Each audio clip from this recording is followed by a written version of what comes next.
먼저 기름의 영적인 의미는 무엇일까요? 생명의 근원을 의미합니다.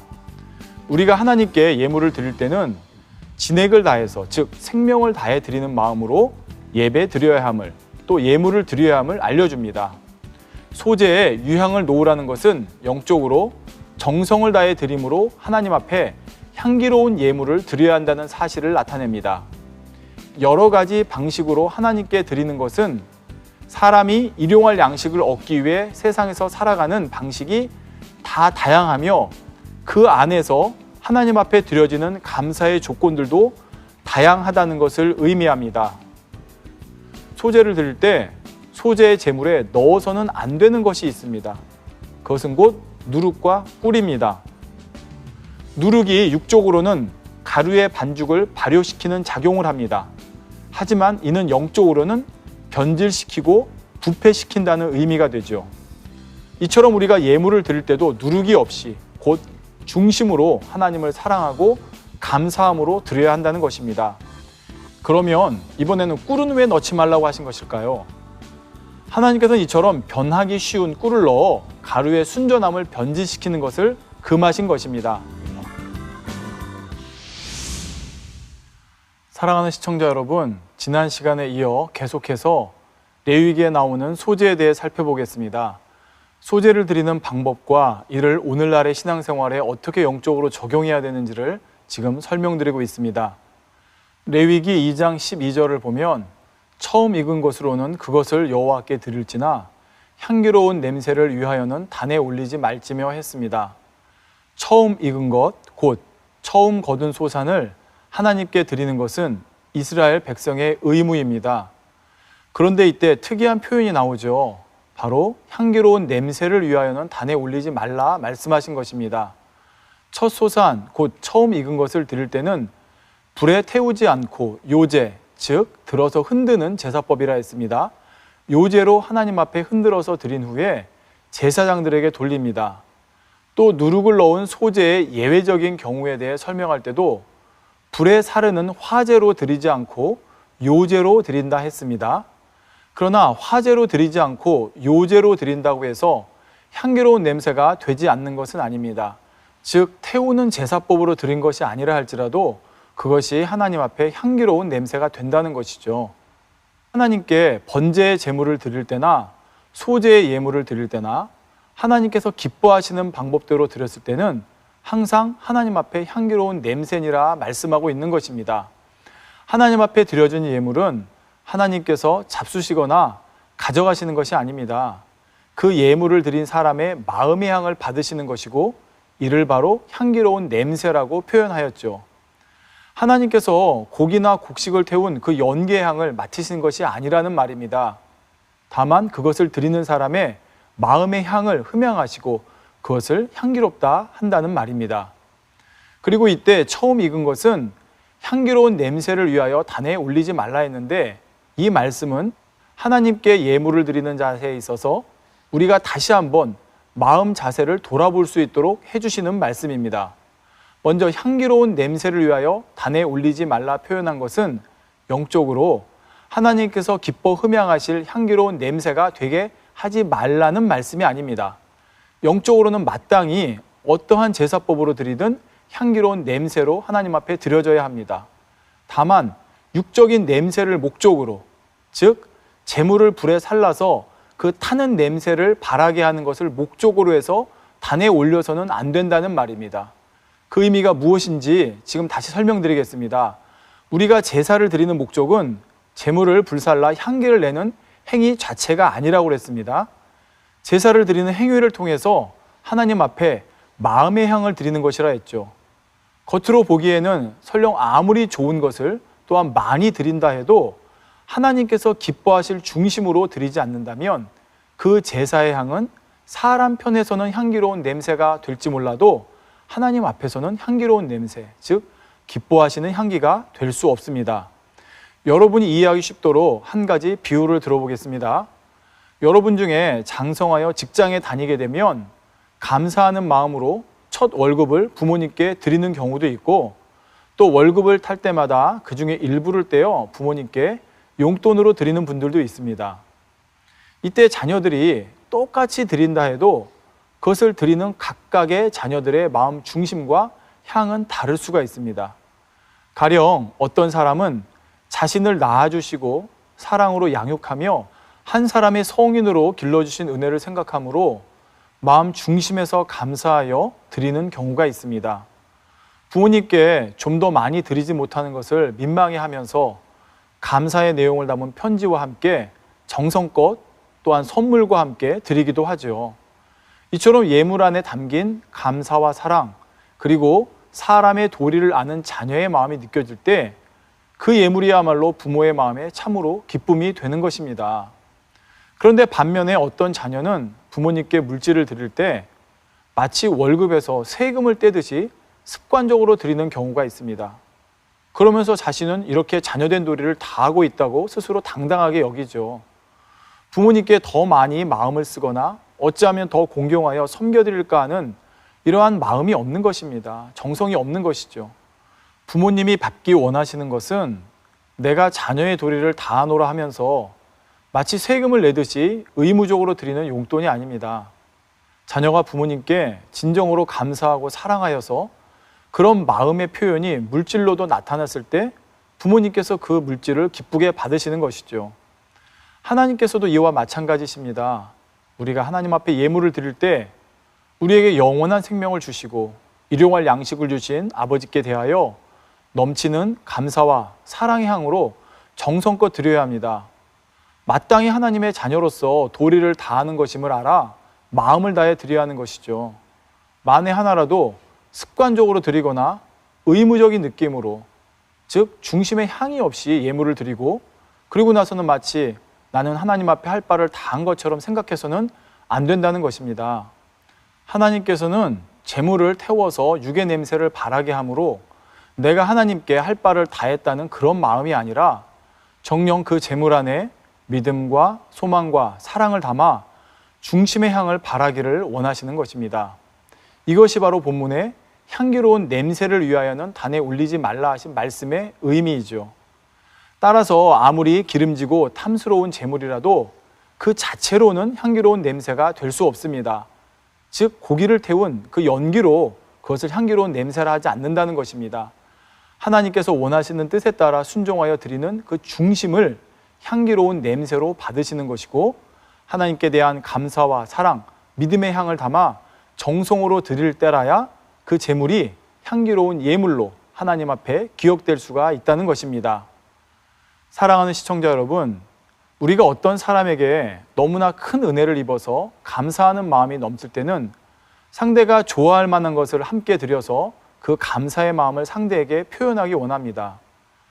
또 사랑하는 사람에게는 나에게 좋은 것이 있으면 어찌하든 그것을 나누고 싶어지고 내가 쓸 것을 아껴서라도 상대에게 더 많이 주고 싶어지죠. 바로 부모의 마음이 그러지 않습니까? 하나님께 드리는 감사의 예물도 그렇습니다. 사람의 눈치를 보거나 억지로 드리는 것이 아니라 내가 사랑하는 아버지께, 주님께 어찌하면 더 드릴 수 있을까 하는 마음에서 드려야 하는 것입니다. 바로 이러한 마음이 되면 성령의 역사 가운데 저절로 온전한 소재로 드리게 되는 것이죠. 그 범사의 아버지 하나님께 감사하는 삶을 살게 되고 세상에서도 그리스도의 향기를 바라게 됩니다. 또한 하나님 앞에서도 정성과 진액을 다해 향기로운 예물을 드리는 것이 되는 것이고요. 주일날은 한 주간 지켜주신 은혜에 감사하여 대부분 주일 헌금을 드립니다. 감사 예물을 드리죠.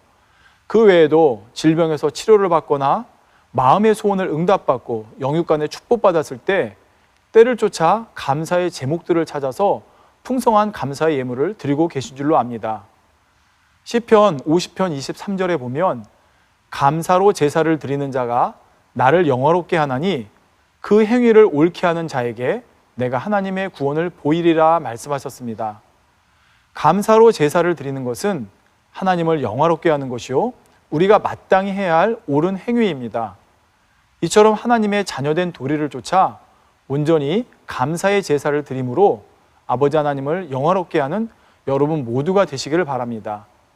그래서 그 행위를 옳게 하는 자에게 부어주시는 아버지 하나님의 은혜가 여러분 삶에 풍성히 넘쳐나시기를 주님의 이름으로 기원드립니다. 사랑하는 시청자 여러분, 곡식의 소재에는 누룩과 꿀이 들어가면 안 된다 했습니다. 반면에 반드시 들어가야 하는 재료들도 있습니다. 기억나시죠? 바로 유향과 기름이었습니다. 그런데 레위기 2장 13절에 보니까 소재에 반드시 들어가야 할 재료가 한 가지 더 나옵니다. 바로 소금입니다. 내 모든 소재물에 소금을 치라. 내 하나님의 언약의 소금을 내 소재에 빼지 못할지니 내 모든 예물에 소금을 드릴지니라 하셨습니다. 여러분이 이제 말씀에 순종하려면, 즉 이 말씀에 순종하려면 어떻게 감사 예물을 드려야 하겠습니까? 예물을 드릴 때마다 실제로 소금을 뿌려야 할까요? 아니죠. 영적인 의미를 알아야 됩니다. 예물에 반드시 소금을 치되 육적으로 진짜 소금을 갖다 뿌리라는 것이 아니라 영적인 의미에서 소금을 쳐서 드려야 하는 것입니다. 그러려면 소금의 영적인 의미가 무엇인지를 알아봐야겠죠. 시청자 여러분, 소금은 음식에 녹아 들어가므로 음식에 간을 맞춰주는 역할을 합니다. 우리가 먹는 음식들에 만약 소금을 전혀 넣지 않는다면 아마 맛있게 먹을 수 있는 음식이 별로 없을 것입니다. 아무리 영양이 많고 고급스러운 음식이라 해도 일단은 입에 간이 맞아야 맛있게 먹을 수 있겠죠. 이처럼 소금으로 음식에 간을 맞춘다는 것은 영적으로 화평하게 한다는 의미입니다. 다시 말씀드립니다. 소금을 넣는다는 것은 화평하게 한다는 의미입니다. 즉 소금이 음식에 간을 맞추기 위해서는 자신이 녹아져야 합니다. 화평케 하는 소금의 기능을 감당하기 위해서는 자기가 죽어지는 희생이 있어야 한다는 말이죠. 그래서 소재물에 소금을 치라는 것은 먼저 우리가 자신을 희생하여 화평을 이루는 가운데 하나님께 예물을 드리라는 말씀입니다.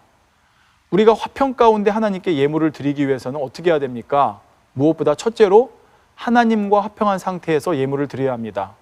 자, 예를 들어 하나님께서 가증히 여기시는 죄악을 짐짓 범하는 사람이 있습니다.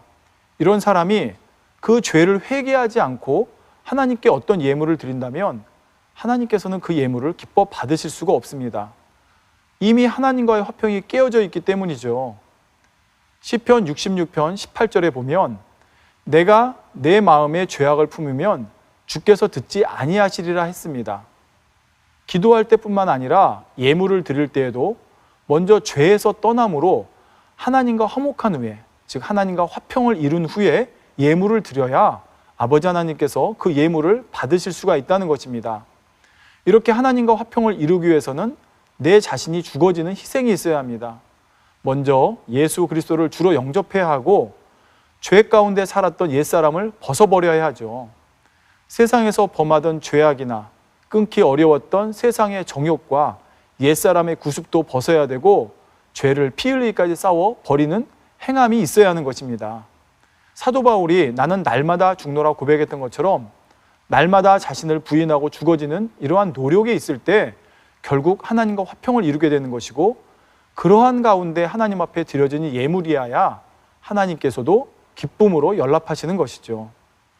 두 번째로 우리가 화평 가운데 예물을 드리기 위해서는 형제와도 서로 화평을 이루어야 합니다. 마태복음 5장 23절에서 24절에 그러므로 예물을 제단에 드리다가 거기서 내 형제에게 원망 들을 만한 일이 있는 줄 생각나거든 예물을 제단 앞에 두고 먼저 가서 형제와 화목하고 그 후에 와서 예물을 드리라 말씀하고 있습니다. 형제에게 악을 행하여 상대에게 고통을 주고 있으면서 하나님 사랑합니다, 감사합니다 하고 예물을 드린다면 하나님께서 그 예물을 기뻐 받으시기 어렵겠죠. 예를 들어 어떤 분들은 형제에게 자기 유익을 쫓아서 빚을 지거나 보증을 서게 하여 큰 짐을 지우고 그것을 갚지 않으므로 고통받게 하면서 자신은 하나님 앞에 열심히 예물을 드린다고 하는 사람들이 있습니다. 그러나 하나님께서는 믿음의 형제 간에도 결코 금전거래를 하거나 보증을 서지 말라고 하셨죠. 이는 성경 곳곳에 너무나 많이 경계하고 계시는 말씀입니다. 그런데도 이러한 말씀에 불순종하여 형제에게 내 유익을 쫓아 돈을 빌리거나 또한은 내 목적 때문에 형제에게 보증을 서게 하고 이를 갚지 않아서 원망을 듣게 된다면 그런 사람은 하나님 앞에 예물을 드릴 때도 심히 민망한 것임을 알아야 되겠습니다. 진리 가운데 행치 않고 말씀에 불순종하고 있으면서 그런 상태에서 비록 하나님께 예물을 드린다 해도 이것이 참된 믿음의 예물이 될 수가 없다는 말이죠. 그러니 형제에게 이런 짐을 지운 분들이 있다면 속히 하나님 앞에 회개하고 형제와의 사이에도 행함으로 돌이킬 수 있어야겠습니다. 그리고 나서 하나님 앞에 떳떳한 마음으로 예물을 드릴 수 있어야 하죠. 꼭 이렇게 금전적인 경우만을 생각해서는 안 됩니다. 예를 들어 내 형제에게 마음에 심히도 상처를 주고 고통을 주는 말이나 행동을 해놓고 그것을 화목하지 않고 그것을 해결하지 않고 하나님 앞에 예배드리고 물질을 드린다는 것은 또한 같은 원리로 볼 때 하나님께서 기쁘게 받으실 수가 없다는 사실을 알아야 되겠습니다. 자, 이제 반대로 나에게 악을 행한 형제가 있다 해도 그에 대한 미움과 원망을 갖는 것이 아니라 또 이 편에서도 먼저 내가 그를 용서하여 마음의 화평을 이룰 때라야 하나님께서 그 예물을 연락하십니다. 즉 내가 상대에게 고통을 주고 아픔을 주는 경우뿐만 아니라 설령 상대가 나에게 고통과 아픔을 줬다 할지라도 나는 그 형제를 용서하고 화평한 가운데 내 편에서도 하나님 앞에 예물을 드리고 예배를 드려야 할 수 있다는 것입니다. 물질의 문제만이 아니라 하나님의 자녀들은 이처럼 어떤 이유로든지 형제와 불목하여 서로 시비와 원망이 있거나 상처를 주며 걸림이 되는 일이 있어서는 안 됩니다. 늘 화평을 이루어야 하죠. 이처럼 하나님과 또한 형제와 화평을 이루고 자신의 마음에도 성령이 충만하게 곧 행복하고 감사한 마음으로 예물을 드릴 때 이것이 바로 소금을 친 소재가 된다는 사실입니다. 자, 다음으로 소금은 언제나 그 맛을 잃지 않습니다. 물에 녹여도 불에 구워도 그 짠맛에는 변함이 없죠. 자, 그런데 레위기 2장 13절에 보니 예물에 치는 소금을 일컬어 내 하나님의 언약의 소금이라 했습니다. 언약의 소금이란 참되신 하나님의 말씀을 의지하는 변함없는 믿음을 말합니다. 소금은 바다에서, 즉 물에서 나오죠. 물은 영적으로 하나님의 말씀을 의미합니다. 하나님의 말씀과 약속은 신실하며 결코 변개함이 없으십니다. 민수기 18장 19절에 보면 이스라엘 자손이 여호와께 거제로 드리는 모든 성물은 내가 영영한 응식으로 너와 내 자녀에게 주노니 이는 여호와 앞에 너와 내 후손에게 변하지 않는 소금 언약이니라 했고, 역대하 13장 5절에도 이스라엘 하나님 여호와께서 소금 언약으로 이스라엘 나라를 영원히 다윗과 그 자손에게 주신 것을 너희가 알 것이 아니냐 하여 변함없으신 하나님의 약속을 이처럼 소금에 비유하는 표현이 나오고 있습니다. 결국 우리가 예물을 드릴 때 소금을 치라는 말씀은 바로 신실하신 하나님의 변함없는 언약을 믿고 온전한 믿음으로 예물을 드리라는 뜻이 됩니다. 자신이 감사의 예물을 드릴 때 하나님께서 이에 대해 반드시 누르고 흔들어 넘치도록 갚아주시며 30배, 60배, 100배의 축복으로 갚아주실 것을 믿고 드려야 한다는 것이죠. 물론 축복이라 해서 꼭 물질만을 말하는 것이 아닙니다. 영혼이 잘됨같이 범사에 잘되고 강건한 복을 비롯하여 영육간의 모든 축복을 말하는 것이죠. 어떤 사람들은 꼭 축복을 바라보고서 드리는 것이 아니라 그냥 드린다고 말을 합니다. 자신은 뭔가 하나님 앞에 대가를 바라지 않는 것처럼 말하는 것이죠. 때로는 축복을 구하는 믿음을 미신적인 신앙으로 비난하기도 합니다. 물론 물질에만 욕심을 내고 이 땅의 축복에 더 관심이 있는 신앙은 잘못된 것입니다.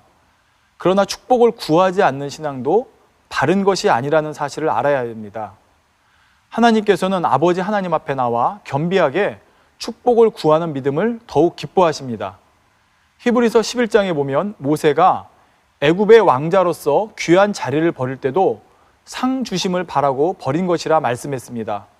히브리서 11장 26절에 그리스도를 위하여 받는 능욕을 애굽의 모든 보화보다 더 큰 재물로 여겼으니 이는 상 주심을 바라봄이라 했죠. 또 히브리서 12장 2절에는 믿음의 주요 또 온전케 하시는 이인 예수를 바라보자. 저는 그 앞에 있는 즐거움을 위하여 십자가를 참으사 부끄러움을 개의치 아니하시더니 하나님 보좌 우편에 앉으셨느니라 말씀하고 있습니다. 우리 예수님께서 참혹한 십자가의 형벌을 당하신 것도 그 이후에 아버지 하나님께서 주실 영광과 인류의 구원이라는 큰 열매를 바라보심으로 능히 모든 고난을 감당하실 수가 있으셨던 것이죠. 물론 상 받기를 바란다는 것과 무엇을 드렸으니 그에 대한 대가를 바라는 계산적인 마음과는 전혀 다릅니다. 이 차이를 아셔야 됩니다. 대가를 받지 못한다 할지라도 하나님을 사랑하기에 생명까지도 드릴 마음이지만 여기에 더하여 축복 주시기를 기뻐하시는 아버지 하나님의 마음을 헤아려서 또한 하나님의 능력을 믿음으로 겸비하게 축복을 구할 때 하나님께서는 이것을 더욱 기쁘시게 여기신다는 것입니다. 자, 가령 비유를 들어보겠습니다. 자녀가 부모님의 심부름을 해주면서 대가를 바란다고 하면 시키는 부모님 입장에서도 별로 기분이 좋지 않을 것입니다. 그러나 자녀가 열심히 부모님께서 시키는 심부름을 해내고 그랬을 때 거기에 합당하게 부모님이 주는 어떤 용돈을 받는다고 그러면 이는 받는 자녀에게도 부모에게도 기쁨이 되겠죠. 이와 마찬가지라는 것입니다. 하나님께서는 각 사람이 심은 대로 거두게 하시며 구하는 자에게 주신다 약속하셨습니다. 그러므로 우리가 그 말씀을 믿음으로 예물을 심고 또한 이렇게 드린 것에 대해서는 하나님의 언약의 말씀대로 축복받기를 구하는 믿음이 바로 하나님을 기쁘시게 하는 것입니다. 자녀가 당당하게 자기의 할 일을 하고 부모님이 시킨 일을 하고 부모님께 거기에 합당한 용돈을 구한다고 그러면 부모님도 기쁘게 줄 수 있지 않겠습니까? 따라서 모든 소재의 예물에 소금을 칠하는 것은 먼저 우리가 자신을 희생하여 화평을 이루면서 예물을 드리라는 말입니다. 또한 둘째로는 신실하신 하나님의 언약에 의지하여 변함없는 믿음으로 드리라는 말이었죠. 사랑하는 시청자 여러분, 지금까지 소재의 제사법을 통해 우리가 감사 예물을 드릴 때에도 하나님께서 원하시는 방법이 있으므로 그 방법대로 드려야 함을 증거했습니다. 말씀을 통해 자신의 예물에 대해 한번 점검해 보시기 바랍니다. 나의 생명과 모든 소유를 주신 하나님 앞에 혹여 인색함으로나 억지로 심은 것은 아니었는가? 참 믿음과 정성을 다해 하나님 앞에 향기로운 예물로 드렸는가? 아니면 늘 하던 것이니까 하고 무의식적으로나 습관적으로 드린 것은 아닌가? 또 열심히 예물을 심는다고 했지만 진리 가운데 거하지 못함으로 하나님과 화평하지 못한 가운데 또 내 주변의 형제들과 화평하지 못하고 불목한 가운데 심은 것은 아니었는가? 바로 이러한 것들을 돌아보아서 우리는 하나님께서 받으실 만한 향기로운 예물로 드려야 하겠습니다. 그리고 이처럼 하나님께서 원하시는 방법대로 기뻐하시는 예물을 드릴 때 그 예물을 받으신 하나님께서도 반드시 누르고 흔들어 넘치도록 축복으로 채워주신다는 사실입니다. 항상 아버지께서 기뻐 받으실 예물을 드림으로 이처럼 감사의 조건이 날마다 더욱 넘쳐나는 축복받는 여러분이 되시기를 주님의 이름으로 기원드립니다. 사랑하는 시청자 여러분, 이제 소재에 대한 설명을 마쳤는데요. 번제와 소재에는 신앙생활에 있어서 가장 기본이 되는 영적인 의미가 담겨 있으므로 매우 중요합니다. 중간중간에 반복적으로 설명을 드렸는데 혹여 반복이 됐다 할지라도 성도님들이 반드시 잘 양식 삼으시기를 부탁드립니다. 번제, 소재, 레위기를 읽을 때는 이게 무슨 말인가 어렵다 하셨을지 모르겠지만 이제는 그 영적인 의미를 설명드렸으니 여러분이 그 의미를 마음에 잘 새겨서 오늘날의 신앙생활에 가장 기본이 되기 때문에 잘 적용해 주시기를 부탁드리겠습니다. 자, 그러한 의미에서 다시 한번 번제와 소제에 대해 간단히 상고해 보도록 하겠습니다. 먼저 번제는 구원받은 하나님의 자녀들이 하나님과 교통하는 주일 예배, 또 안식일을 지키는 것, 이러한 모든 것을 포괄적으로 포함한다 했습니다. 그리고 주일 예배를 온전히 드린다는 것은 다시 말해 안식일을 온전히 지키는 것인데 이는 주일 대예배 시간에만 나와서 앉아있는 것이 아니라 신령과 진정으로 영적인 예배를 드리는 것이라 했죠. 이렇게 주일을 영적으로 온전히 지키는 사람은 그 외에 있는 각종 예배도 잘 지킬 것이고 아버지 앞에 드리는 예물도 합당하게 드립니다. 더 나아가 자신의 삶 전체를 진리 가운데 산 제사로 드리며 살아가죠. 다음으로 소제는 하나님께서 우리를 구원하시고 일용할 양식을 주심에 감사하는 예물이라 했습니다. 그런데 거의 대부분의 경우 소제는 번제와 함께 드리는 제사라 했죠. 곧 우리가 주일 예배를 드릴 때는 구원해 주신 아버지의 사랑에 감사하는 중심으로 나와야 하며 감사의 예물이 항상 함께 드려져야 한다는 것이었습니다. 이러한 영적인 의미는 레위기만이 아니라 출애굽기에도 기록되어 있습니다. 지금으로부터 3,500여 년 전 이스라엘 백성들은 애굽에서 고된 종살이를 하고 있었습니다. 이때 하나님께서는 크신 권능을 행하는 하나님의 사람 모세를 애굽의 바로에게 보내줬고 이스라엘 백성들을 자유롭게 놓아주라 명하셨죠.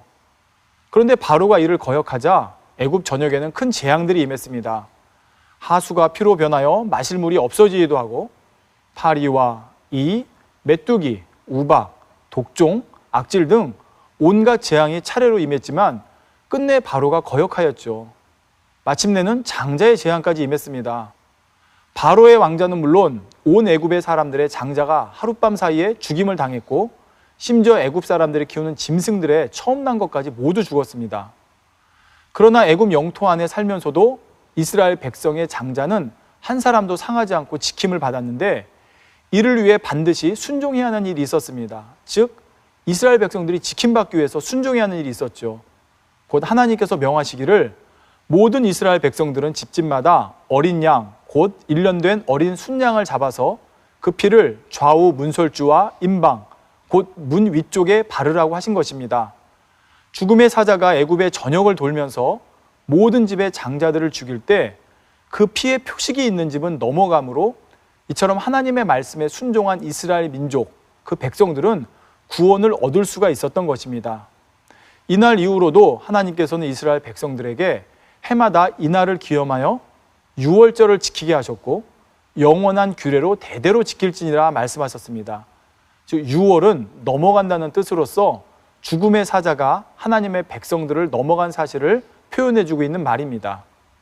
자, 이때 이스라엘 백성들이 어린 양을 먹고 그 피를 문에 바름으로 사망을 피할 수 있었던 것은 이후 제사법에서 어린 양을 번제로 드리는 것과 마찬가지로 우리가 오늘날 예수 그리스도의 보혈로 인해 죄사함 받고 구원받는 것을 상징합니다. 그런데 유월절을 대대로 지킬 것을 명하시면서 더불어 하나님께서는 무교절의 절기도 지키게 하셨습니다. 출애굽기 12장 8절에 그 밤에 그 고기를 불에 구워 무교병과 쓴 나물과 아울러 먹되 하셨죠. 유월절에 어린 양을 먹으면서 무교병, 곧 누룩이 들어가지 않은 떡을 함께 먹으라고 하신 것입니다. 이후로 유월절과 함께 무교병을 먹는 무교절을 영원히 지키도록 명령하셨고요. 이처럼 유월절과 무교절을 함께 지키게 하신 것은 제사법에서 번제와 함께 소제를 드려야 하는 것과 같은 의미입니다. 오늘날도 주일 예배와 감사의 예물이 함께 드려져야 하는 것은 이러한 영적인 법칙을 알려주고 있는 것입니다. 우리 성도님들은 대부분 주일 예배를 드릴 때 감사 예물도 함께 드리고 계시겠지만 다시 한번 이러한 영적인 의미를 기억하심으로 소제와 함께 번제를 온전히 드리시기를 부탁드립니다. 그럴 때라야 하나님께서 연락하시는 온전한 영적 예배가 될 수 있습니다. 화목제란 흠 없는 짐승을 잡아 피를 단의 사면에 뿌리고 기름을 태워 하나님께 향기로운 냄새로 드리는 제사법입니다. 화목제는 말 그대로 하나님과 우리 사이에 화목을 이루기 위한 제사로 드리는 것인데 여기에는 감사의 의미, 서원의 의미, 자원하여 드리는 의미가 담겨 있습니다. 화목제는 그 화목제를 드리는 자체로 죄사함을 위해 드리는 것이 아니라 이미 죄사함 이후에 하나님과 더 친밀해지기 위해서 이후의 삶을 하나님께도 온전히 의뢰하기 위해서 드리는 것이 영적으로는 화목제의 의미라는 것입니다. 하나님과 화목을 이루면 하나님께서는 우리가 진리 가운데 살 수 있도록 능력을 주시고 마음의 소원도 응답하시며 서원한 것이 있으면 그대로 이룰 수 있도록 은혜를 주십니다. 더욱 하나님과 친밀해지기 위해 하나님의 말씀대로 살기 위해 더욱 하나님을 의지하여 또한 하나님의 마음에 내 마음에 품은 것을 응답받기 위해 또한 하나님의 서원한 것을 지키기 위해 이렇게 드리는 감사의 제목으로 드리는 예물은 바로 화목제의 감사 예물에 해당한다는 것을 여러분이 구분해서 아시면 되겠습니다. 화목제는 어떻게 드릴까요? 화목제의 제물은 소나 양 혹은 염소를 드리는데 흠이 없는 것이기만 하면 암수 어느 쪽으로나 드릴 수가 있습니다. 화목제사의 영적 의미는 영적 예배를 드리는 그 제사가 아니고 하나님과 화목을 이루기 위해 하나님이 주신 물질로 드리는 것이므로 암수를 구별하지 않으신 것입니다. 화목제물에 있어서 안수하는 것은 번제의 의미와 다릅니다. 즉 하나님께서 받으시는 예물로 구별하여 인친다는 의미가 있는 것입니다. 화목제물의 피를 제단 사면에 뿌리는 것은 사방 모든 곳에서 하나님과 온전히 화목을 이루기 위한다는 의미입니다.